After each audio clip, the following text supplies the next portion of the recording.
Hello student, welcome back to my channel Samrat academy. Student, class 10th वालों के लिए video सबसे ज्यादा इंपॉर्टेंट है। आज मैं आप लोगों को वायरल पेपर बताने वाला हूं। 2024 बोर्ड एग्जाम में साइंस का यही पेपर आने वाला है। ठीक है, तो साइंस वालों के लिए सबसे ज्यादा इंपॉर्टेंट है। जितने बच्चों को साइंस में दिक्कत हो रही थी, ये वायरल पेपर आप देख के जाना।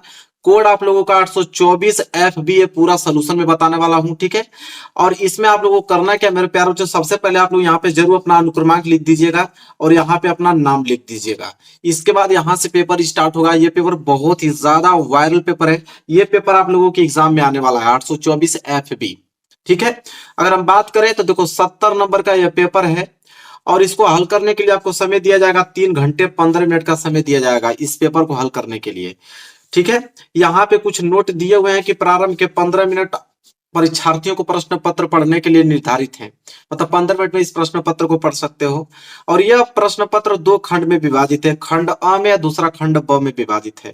खंड अ में और तथा खंड ब 3 उपभाग दिए हुए हैं। उपभाग पहला, दूसरा, तीसरा इसमें विभाजित है। 3 उपभाग इसलिए दिया है क्योंकि फिजिक्स है, केमिस्ट्री है, बायोलॉजी है, इसलिए 3 उपभाग दिया हुआ है। कह रहा है कि खंड अ में बहुविकल्पीय प्रश्न होंगे जिनका उत्तर आपको OMR शीट पे देना होगा और वो भी काले अथवा बाल पॉइंट पेन से देना होगा। या तो काले दे सकते हो और नीले बाल पॉइंट से, जेल वाला पेन से नहीं। ठीक है, कह रहा है कि OMR जो आप लोगों को पत्रक मिलेगा उस पे आपने जो उत्तर में आपने रंग दिया है उसको रंग दिया है। उसको न तो इरेजर द्वारा न तो व्हाइटनर द्वारा उसको मिटाना नहीं है। इसके बाद कह रहा है कि खंड अ में बहुविकल्पीय प्रश्न के लिए 1 अंक निर्धारित है। 20 ऑब्जेक्टिव प्रश्न है। 1 नंबर के हिसाब से कितना नंबर हो जाएगा आपका? 20 नंबर हो जाएगा। मतलब 1 ऑब्जेक्टिव 1 नंबर का है। और खंड ब में वर्णनात्मक प्रश्न है और हर एक प्रश्न के आगे आपको बताया गया कि वो प्रश्न कितने अंक का है। तो चलिए, ये तो निर्देश दिया गया था। पेपर कहां से स्टार्ट होता है उसको देखते हैं। देखिए मेरे प्यारे बच्चों, प्रश्न यहां से स्टार्ट होता है। पहले खंड अ आएगा। पहले खंड अ आएगा और खंड अ में बहुविकल्पीय प्रश्न रहेंगे। वो भी बहुविकल्पीय प्रश्न में उपभाग पहला। मैंने कहा ना कि 3 उपभाग होंगे, तो उपभाग पहले में सबसे पहले फिजिक्स के क्वेश्चन रहेगा। जैसा आप देख पा रहे हो, देखो पहला प्रश्न क्या है, मैं बड़ा कर देता हूं ताकि आपको पूरा स्पष्ट से दिखे प्रश्न। एक भी प्रश्न छोड़ना नहीं है आप लोगों को। पहला प्रश्न यह है मेरे प्यारे बच्चों कि एक लेंस की क्षमता जो है, एक लेंस की क्षमता -2.5 डायोप्टर है। लेंस की फोकस दूरी तथा प्रकृति कैसी होगी? देखो ये प्रश्न बहुत ही ज्यादा सिंपल है। अगर हम बात करें तो देखो इसको कैसे आप हल करोगे। देखो इसको आपको हल करना पड़ेगा। मैं हल करके बता देता हूं, बहुत सिंपल यह है। लेंस की क्षमता कितना दिया है? -2.5 डायोप्टर। तो क्षमता को हम लोग P से डिनोट करते हैं। तो P बराबर आपको दिया है -2.5 डायोप्टर दिया हुआ है। ठीक है, अब देखो यहाँ पे एक फार्मूला होता है मेरे प्यारे बच्चों, इसको याद रख लेना। F बराबर मतलब फोकस दूरी बराबर होता है 100/P होता है यह फार्मूला। अगर यहां से हम F निकालें तो 100/P का वैल्यू कितना दिया? -2.5। ठीक है, अगर मैं दशमलव हटा देता हूं, अगर मैं F बराबर दशमलव हटाऊं तो एक जीरो ऊपर बढ़ जाएगा, तो ऊपर हो जाएगा आपका 1000 और नीचे हो जाएगा -25। अगर मैं भाग दूं तो 25 चौक को 100 होता है। तो F बराबर 25 चौक को 100, एक जीरो तो बचा ही है, तो 40 हो जाएगा। लेकिन माइनस तो लगेगा है ना, तो -40। हालांकि माइनस में है। ठीक है, इसलिए आप लोगों का कौन सा दर्पण होगा? अवतल दर्पण होगा। तो -40 अवतल दर्पण, तो 40 अवतल दर्पण होगा। इसका ऑप्शन देख लेते हैं। देखो ऑप्शन हो जाएगा ऑप्शन नंबर पहला, ऑप्शन ए जो इस प्रश्न का राइट आंसर हो जाएगा मेरे प्यारे बच्चों। जैसा देख पा रहे हो 40 सेंटीमीटर अवतल। माइनस किसको डिनोट किया है? अवतल को। अगर वहीं प्लस रहता तो उत्तल हो जाता, बी वाला ऑप्शन, लेकिन माइनस में था तो इसलिए पहला वाला ऑप्शन जो है वो करेक्ट आंसर हो जाएगा। इसके बाद अगर हम बात करें दूसरा प्रश्न, देखो क्या है। दूसरा प्रश्न है कि यदि विद्युत शक्ति P तथा प्रतिरोध R से व्यक्त होता है तो विद्युत धारा व्यक्त होती है। ठीक है मेरे प्यारों से, देखो ये फॉर्मूला है। कह रहा है कि अगर विद्युत शक्ति P से और प्रतिरोध R को हम व्यक्त करेंगे तो विद्युत धारा I बराबर क्या होगा? देखो एक फार्मूला होता है, उसे आप लोग निकाल दोगे पूरा। P बराबर क्या होता है? Formula I²R। ये फार्मूला जानते हो कि नहीं? तो P बराबर I²R होता है। अगर मैं यहां से I² निकाल देता हूं तो I² बराबर क्या हो जाएगा? यहाँ पे P/के क्या हो जाएगा? R हो जाएगा। होगा कि नहीं? बिल्कुल होगा। अगर मैं यहां से I निकाल देता हूं तो I बराबर क्या हो जाएगा? यह वर्ग है तो उधर जाएगा तो वर्गमूल में हो जाएगा, तो वर्गमूल में P/के क्या हो जाएगा? R। तो I बराबर क्या हो जाएगा? √P/R। यही आपका विद्युत धारा है। तो देखो क्या हो जाएगा, P बटे के R, मतलब डी वाला ऑप्शन आप लोगों का राइट आंसर हो जाएगा। ठीक है, P बटे के R, मैं यहाँ पे मार्क लगा देता हूँ डी वाला। इतना ज्यादा इंपॉर्टेंट ये प्रश्न है। इसके बाद तीसरा प्रश्न देखो क्या है कि प्रकाश की चाल माध्यम 1 व माध्यम 2 में क्रमशः V1 तथा V2 हो तो माध्यम 1 का अपवर्तनांक माध्यम 2 के सापेक्ष कितना होगा। तो जब भी इस प्रकार का प्रश्न दे दे आपको कि माध्यम 1 का अपवर्तनांक माध्यम 2 के सापेक्ष पूछे तो हो जाएगा V2 अपान के V1 हो जाएगा। बी वाला ऑप्शन राइट आंसर हो जाएगा। ठीक है, चलिए देखो चौथा प्रश्न क्या है। चौथा प्रश्न यह है कि इनमें से कौन सा कथन असत्य है। अब इसमें से कौन सा असत्य है हमें छाट कर लिखना है। जैसे पहला बोला है कि चुंबकीय क्षेत्र रेखाएं चुंबक के उत्तरी ध्रुव से प्रकट होती है, नहीं ये तो बिल्कुल सही है। इसके बाद एक चुंबकीय क्षेत्र रेखाएं चुंबक के भीतर दक्षिण से उत्तर की ओर होती है, ये भी बिल्कुल राइट है। फिर चुंबकीय क्षेत्र रेखाएं परस्पर एक दूसरे को प्रतिच्छेद करती है, नहीं, चुंबकीय क्षेत्र रेखाएं एक दूसरे को कभी भी प्रतिच्छेद नहीं करती हैं। और ये बोला है कि प्रतिच्छेद करती है, मतलब यही गलत है। तो मतलब बोला है ना कि इनमें से कौन सा कथन असत्य है, तो सी वाला ऑप्शन, सी वाला राइट आंसर हो जाएगा, क्योंकि सी वाला असत्य है। चलिए पांचवा प्रश्न देखते हैं। चलिए आगे देखते हैं प्रश्न नंबर पांचवा। अगर प्रश्न नंबर पांचवा की बात करें तो प्रश्न नंबर पांचवा है कि इनमें से किस दर्पण का दृष्टीय क्षेत्र अधिकतम होता है। मतलब उत्तल दर्पण की, समतल दर्पण की, अवतल दर्पण की, उपयुक्त में से कोई नहीं। मतलब कि किस दर्पण का जो दृष्टीय क्षेत्र होता है अधिकतम होता है मेरे प्यारे बच्चों, तो वो है आपका उत्तल दर्पण। उत्तल दर्पण का जो दृष्टीय क्षेत्र होता है वो अधिकतम होता है। तो ए वाला ऑप्शन जो है राइट आंसर हो जाएगा इसका। इसके बाद क्वेश्चन नंबर 6 देखिए क्या है। क्वेश्चन नंबर 6 मेरे प्यारे बच्चों यह है, इसको ध्यान से समझना है कि R व 2R उनके प्रतिरोधों को अगर श्रेणी क्रम में जोड़ने पर कुल प्रतिरोध अगर R1 हो तथा समांतर क्रम में जोड़ने पर R2 हो तब R1 और R2 का अनुपात क्या होगा। तो देखिए किस प्रकार इसको लगाएंगे। तो ये हो जाएगा आपका दिया क्या है कि R व 2R उनके प्रतिरोधों को श्रेणी क्रम में जोड़ने पर कुल प्रतिरोध R1 है। तो देखो टोटल प्रतिरोध क्या है R1, तो R1 है टोटल प्रतिरोध का, जब श्रेणी क्रम में जोड़ते हैं तब, तो श्रेणी क्रम में इन दोनों प्रतिरोधों को जोड़ देंगे तो R प्लस 2R, श्रेणी क्रम का यही मतलब होता है कि दोनों को जोड़ दो। तो R1 बराबर कितना आ जाएगा 3R।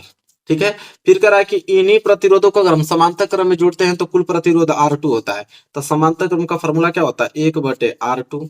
समांतर क्रम में इन्हीं प्रतिरोधों को जोड़ेंगे तो क्या हो जाएगा 1/R प्लस 1/2R, सिंपल।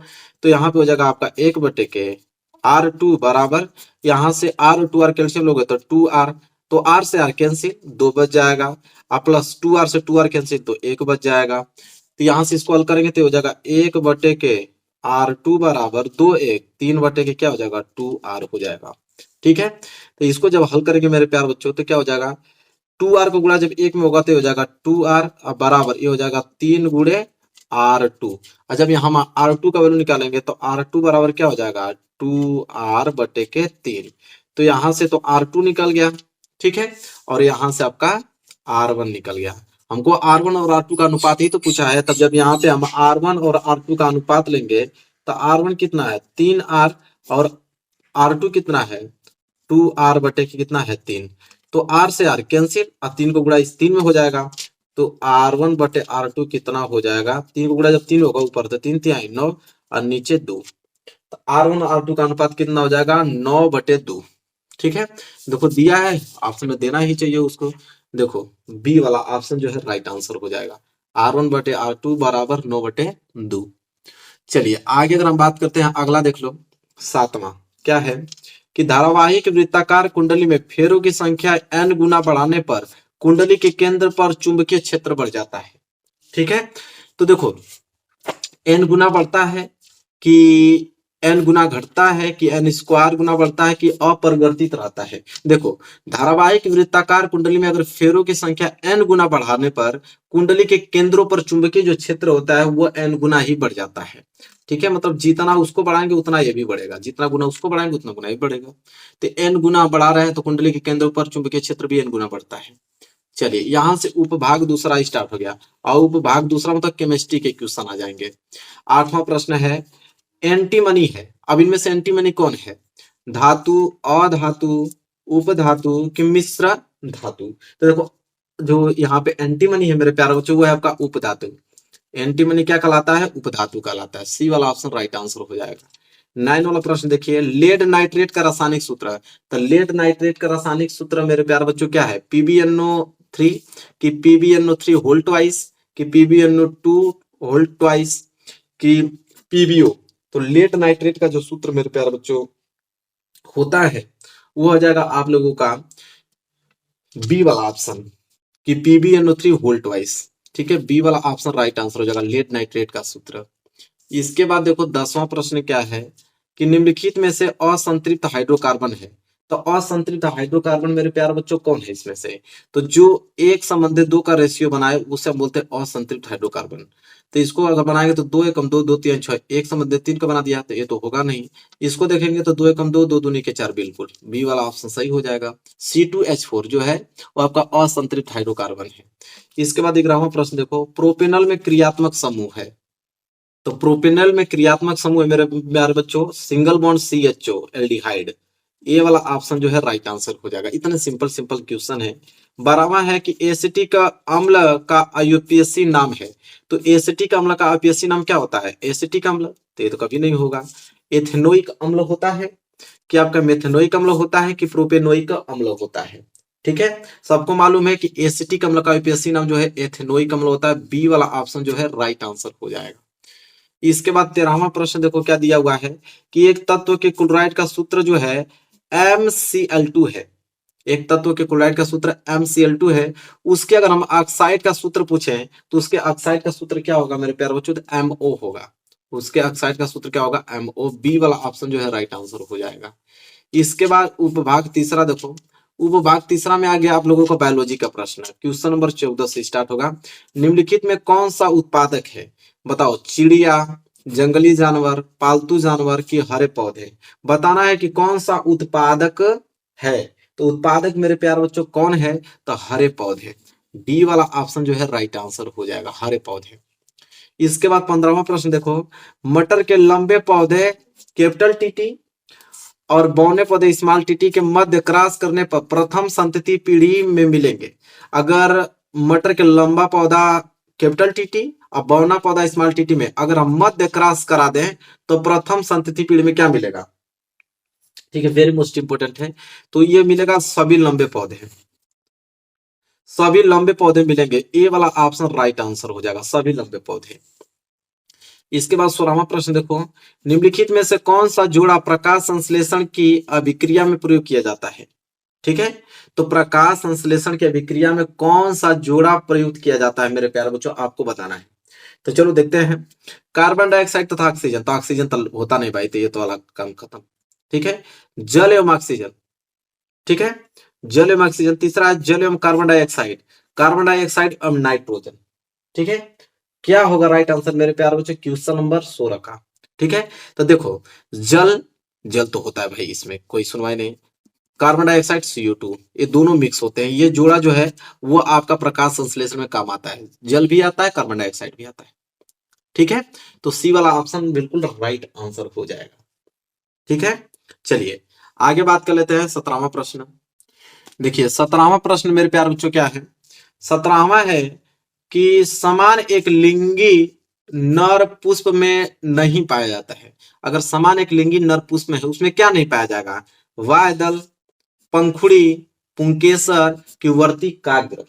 ठीक है, तो वर्तिकाग्र, डी वाला ऑप्शन राइट आंसर हो जाएगा, वर्तिकाग्र नहीं पाया जाता है। 18वां देखो, इंसुलिन स्रावित होता है। तो देखो इंसुलिन स्रावित होता है थायराइड ग्रंथि द्वारा होता है कि अग्नाशय द्वारा होता है कि पीयूष ग्रंथि द्वारा कि वृषण द्वारा, किनके द्वारा जो है इंसुलिन स्रावित होता है मेरे प्यारे बच्चों, वो है अग्नाशय द्वारा। बी वाला ऑप्शन राइट आंसर हो जाएगा, अग्नाशय द्वारा।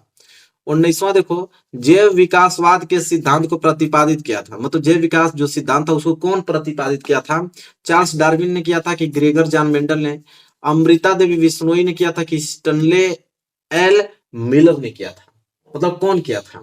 ठीक है, तो 19 का मेरे प्यार बच्चों ए वाला राइट आंसर हो जाएगा, चार्ल्स डार्विन। ये तो सबको मालूम है, चार्ल्स डार्विन जैव विकास के सिद्धांत को प्रतिपादित किए थे। 20वां है कि जीवाश्म ईंधन जलने पर देता है। अगर जीवाश्म ईंधन को जलाएंगे तो क्या देगा वो, कार्बन के ऑक्साइड देगा कि नाइट्रोजन के ऑक्साइड देगा कि सल्फर के ऑक्साइड देगा कि उपयुक्त सभी। देखो जीवाश्म ईंधनों को जब हम लोग जलाते हैं तो उपयुक्त सभी देता है, कार्बन के बीऑक्साइड, नाइट्रोजन के बीऑक्साइड, साथ ही साथ सल्फर के बीऑक्साइड देता है, इसलिए उपयुक्त तो सभी हो जाएगा। तो ये तो 20 नंबर के ऑब्जेक्टिव थे।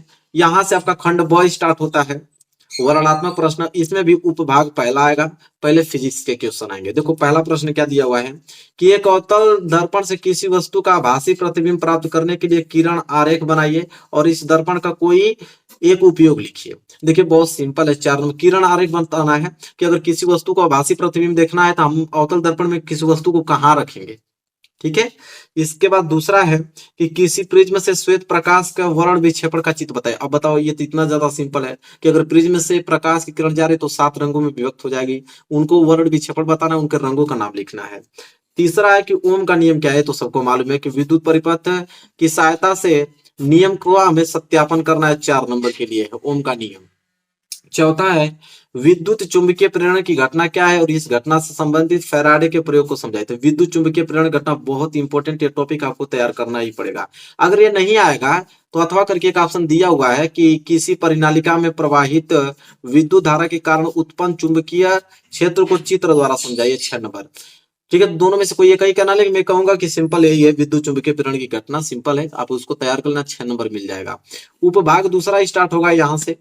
पांचवा प्रश्न है निम्नलिखित को उदाहरण द्वारा समझाइए, 4 नंबर के लिए। कौन कौन से टॉपिक है जिनको उदाहरण द्वारा समझाना है, तो देखो दैनिक जीवन में पीएच का क्या महत्व है, 2 नंबर इसमें बताना है। और ऊष्मा क्षेपी रासायनिक अभिक्रिया किसे कहते हैं, 2 नंबर इसमें बताना है। ठीक है, 4 नंबर आपको मिल जाएगा। क्वेश्चन नंबर 6 में ए वाला है एथनोइक अम्ल के 2 रासायनिक गुणों को रासायनिक समीकरण देते हुए लिखना है, 2 नंबर मिलेगा। बी वाला है कि निम्नलिखित को कैसे प्राप्त करेंगे, रासायनिक समीकरण लिखना है। जैसे बेकिंग सोडा से धावन सोडा हम कैसे प्राप्त करेंगे, और जिप्सम में हम प्लास्टर ऑफ पेरिस कैसे बनाएंगे, एक एक नंबर मिलेगा। सिर्फ रासायनिक समीकरण आपको रिएक्शन लिखना है उसका। 7वां एक निम्नलिखित की व्याख्या कीजिए, 6 नंबर का प्रश्न है। 3 दिया है, जैसे साबुन की निर्मल क्रिया क्या होती है, 2 नंबर। निस्तापन तथा भर्जन में अंतर बता दो, 2 नंबर। धातुओं की सक्रियता श्रेणी किसे कहते हैं, 2 नंबर। तो 6 नंबर आपको मिल जाएगा। अगर ये 6 नंबर वाला नहीं करते हो तो अथवा करके एक और दिया है कि संकलन अभिक्रिया को उदाहरण द्वारा समझाइए, ये 2 नंबर दे देगा। आधुनिक आवर्त सारणी की विशेषता लिखिए, ये 2 नंबर आपको दे देगा। या सीनाबार में मरकरी प्राप्त करने की रासायनिक समीकरण, ये 2 नंबर दे देगा। मतलब दोनों में से या तो ये तीनों कर दो या तो आप ये तीनों कर दो, दोनों में से कोई एक ही करना है आप लोगों को।